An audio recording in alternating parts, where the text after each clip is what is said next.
DC here. Hi, guys and gals. Hey, I've got a special for you tonight. I'm on Skype. I'm with my mom, and we're going to talk about a funny subject. Now, what I'm going to do is I'm going to turn the camera around. You'll see me in the little corner because we're on the iPad. We're out on the deck, as you can see. And we're going to talk about certain things early on in life. So, hi, Mom. I'm going to zoom in on you a little bit. Okay. Hi. Okay, so here we are talking with my mom. We're going to be talking about a very funny, what I found, or actually funny subject. My brother sent a mail. It was something that happened in India, of all places. No, so this person in India, so a lady, accepted a divorce because she did not get the promised toilet that was supposedly going to be given to her when she married. And when my mom saw that, she actually had a few funny stories. And you want to tell them? Hello? Hello. What, you want me to say something now? Want me to answer? Yeah, actually, I want you to tell the story, the toilet story. Story. It's my very first boyfriend. When he was getting serious about me, he told me that if I would marry him, that they would have a toilet put in the house. Because all they had at the time was an outhouse. Yeah, that's kind of a funny thing. I mean, what year would this have been? But I would have had to live with his parents because he lived with his parents. Yeah. What year was this, Mommy? It was in 1954. Okay, 1954. A while ago. Right. So, and you met Dad. Yes. I said today everyone has toilets, but back then, especially farmers, didn't always have toilets. Yeah. So when you met Daddy, what year was that now? 1955. Oh, so 1 year later. Yes. And you met him at a dance, right? I met Daddy at a dance. Yeah. Now. And back then, every Saturday night in our city town hall, we had a dance. And everybody that didn't go to bars would go and just spend the night dancing. So this is Sutton, Quebec, right? Sutton, Quebec. And the dance was in the town hall over the hall over the town hall. Hall of Sutton, Quebec. Okay, so those are the places actually Helen and I went. The hall. I don't know if you went dancing there. We went once actually over to town hall, something like that. Did they have dancings back then when you were young? They actually did, but they did not for very long. Yeah. Don't know. It must have been finished not long after. Now, because it takes years and years. We were laughing a little bit because, you see, my mom, of course, married my dad, as you all know. Otherwise, I wouldn't be here doing this. And then she has her own little, I could almost say, outhouse toilet story related to my dad, right? Yes. Are you going to tell it?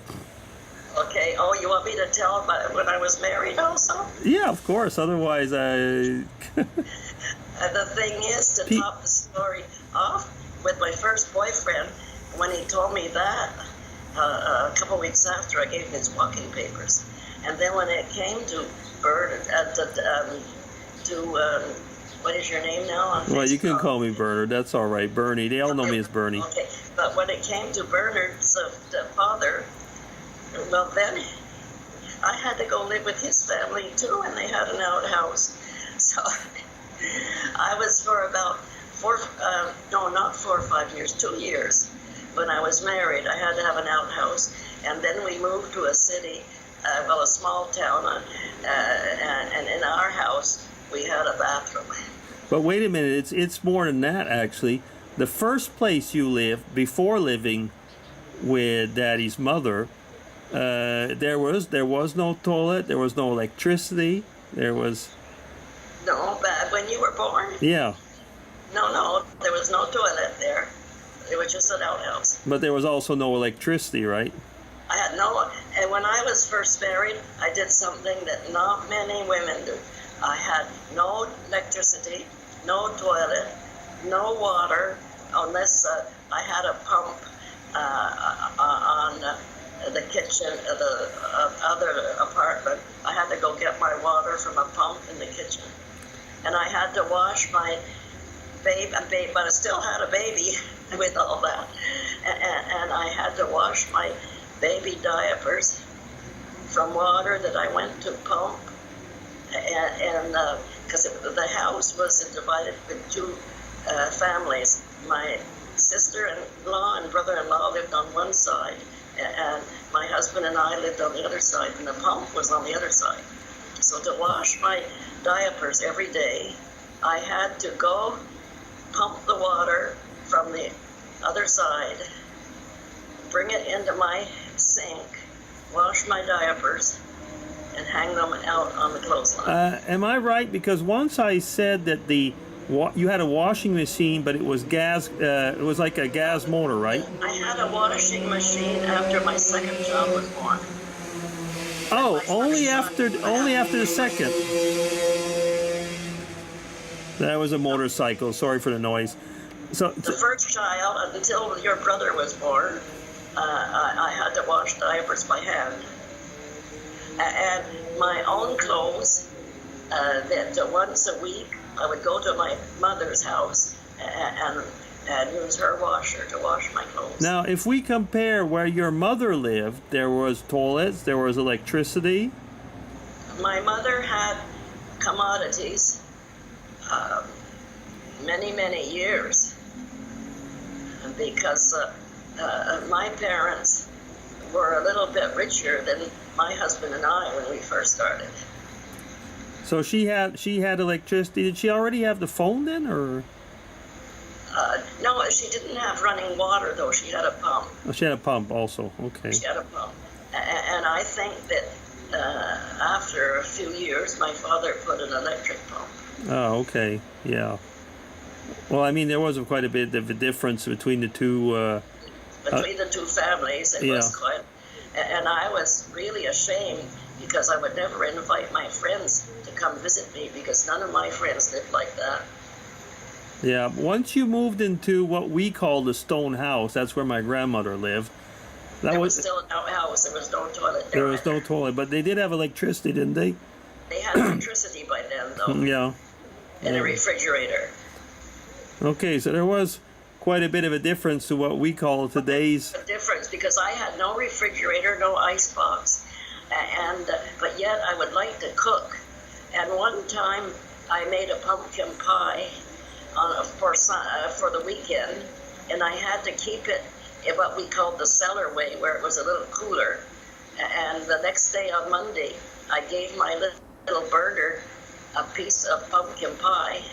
And afterwards, when I ate my dinner and tried to eat a piece, I realized I'd given my little burger a piece of sour pumpkin pie. Well, did I eat it? You ate it. Well, you see, I must have liked it. You were 1 year old. Okay, yeah. So you see, everybody, things were quite different then. But I don't think that we can say we ended up worse off for that. But anyway, it's not. No. In the end, I didn't regret marrying your father because we ended up okay. He had a trade, and when he sold the farm that we lived on and started with a decent job, then we became like everyone else. Yeah. Perseverance, one could almost say. Yeah. So, okay, well, that was a little story. I'm just going to turn the thing around so you can, if you want to say goodbye to the YouTube, Facebook community, you can, and then... Okay, bye, everyone. Okay, I'm just going to turn this around for a second. So, DC signing off. That was an interesting story, wasn't it? We don't think about those things in today's day and world. Everything is given. I mean, look at the technology. I'm Skyping with my mom. I'm filming. I'm using a camera. It's hard to believe that there were days when there was no electricity, no outhouses, AM radios with batteries and stuff like that. Just think about it. Okay, DC signing off. Take care, everybody. Bye-bye.